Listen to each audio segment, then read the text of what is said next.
Hello, this is the third video in a series on dividing polynomials, and in this section we'll focus on the remainder value theorem and the factor theorem.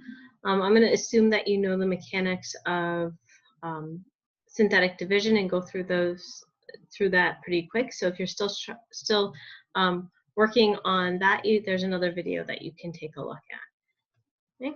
So the remainder value theorem. So the remainder value theorem says that if the polynomial f of x is divided by x minus c, the remainder is f of c. Okay, so if we divide by x minus c, our remainder is the value of f of c. And let's take a look at this. We've written this in my previous videos. If we divide f of x by x minus c, we get a quotient, a q of x, and a remainder. And we can write f of x as a product of x minus c and that quotient plus a remainder. If we say x equals c, so then we're looking at f of c. This becomes c minus c times q of c plus r.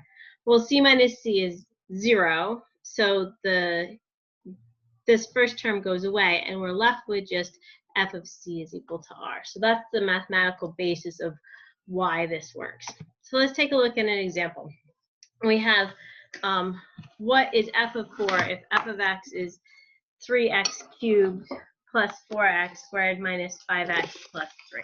So we want to divide by x minus negative 4 or x minus negative 4 or x plus 4. So we're going to do the synthetic division. Let me just pull up my annotation here. Sorry, I wasn't. There we go. So we're going to do synthetic division with negative 4. Now our coefficients, we have 3x cubed and 4x squared, negative 5x, and our constant is 3. So we can do our synthetic division here. We're going to bring this 3 down. 3 times negative 4 is negative 12. 4 plus negative 12 is negative 8. Negative 4 times negative 8 is 32. 32 minus 5 is 27.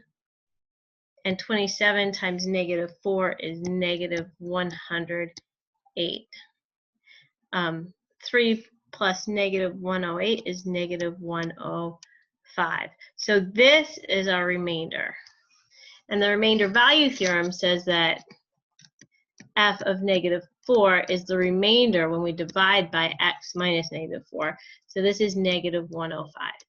Now we can plug negative 4 into this equation and do 3 times negative 4 to the third plus 4 times negative 4 squared minus 5 times negative 4 plus 3. It's a lot of computations, and this is oftentimes much easier to do it with synthetic division and just look for our remainder. But I'd encourage you to go back and plug in negative 4 and just verify that you get this negative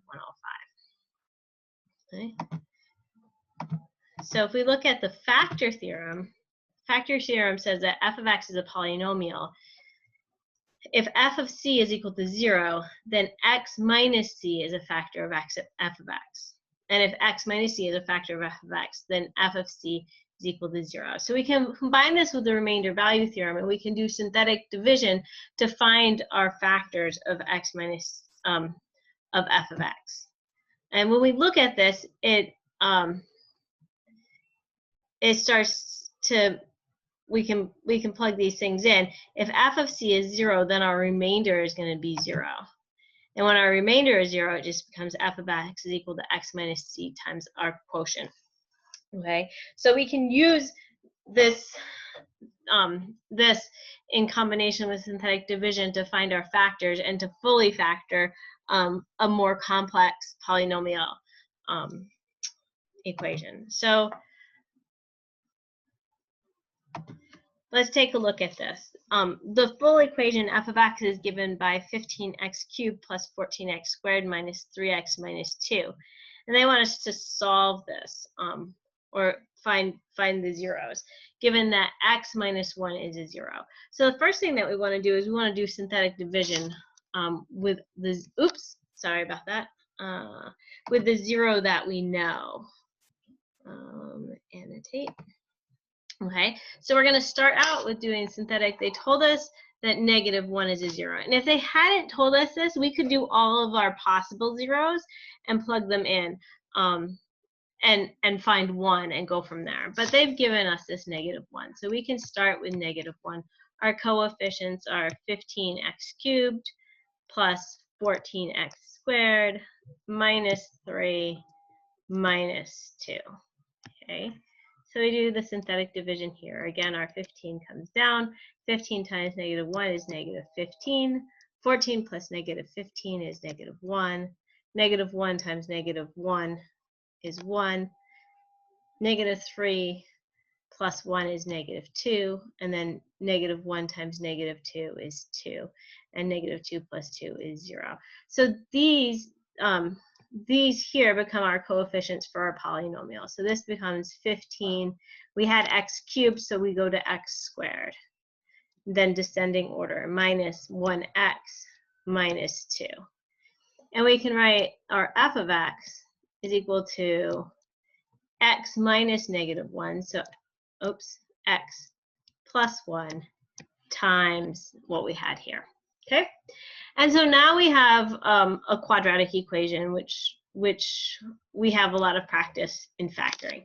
And you can find the solutions to this through a quadratic, or we can do the AC method. I'm just going to do the AC method and walk through this here. So we have 15 times -2. So our AC is -30.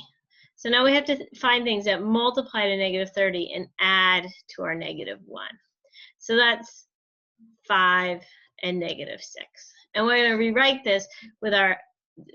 this minus x as plus 5x minus 6x. So we have 15x squared plus 5x minus 6x minus 2. All of this is we still have our x plus 1 out here. You don't want to forget that. Okay, so now we can factor by parts. We can factor a 5x out of these first two terms, and we're left with 3x plus 1. And we're going to factor out a -2 here. When we do that, we're left with 3x plus 1. All of this still is times x plus 1. Okay, and now we can factor out this 3x plus 1. So we have 3x plus 1, and what's left when we factor that out? We have 5x minus 2. And again, all of this, we still have our x plus 1. So this is our fully factored form of f of x. And if we want to find all the zeros, then we can set this equal to 0, and that's equal to 0 when any one of these terms is equal to 0. So we have x minus 1 equals 0. We add 1 to both sides. We get x equals x plus 1. We subtract 1 from either side. We get x equals -1, which is the 0 that they gave us, right? That should always come back out. So we have 3x plus 1 equals 0. We subtract 1 from either side. We have 3x equals -1, or x equals -1/3. And here, this last one, 5x minus 2 equals 0. We have 5x, add 2 to both sides equals 2. Divide by 5, we get x equals 2/5. So our solution set is -1, -1/3, and 2/5. Okay. So both of these are powerful tools and ways to apply long division and synthetic division to finding out information about our function.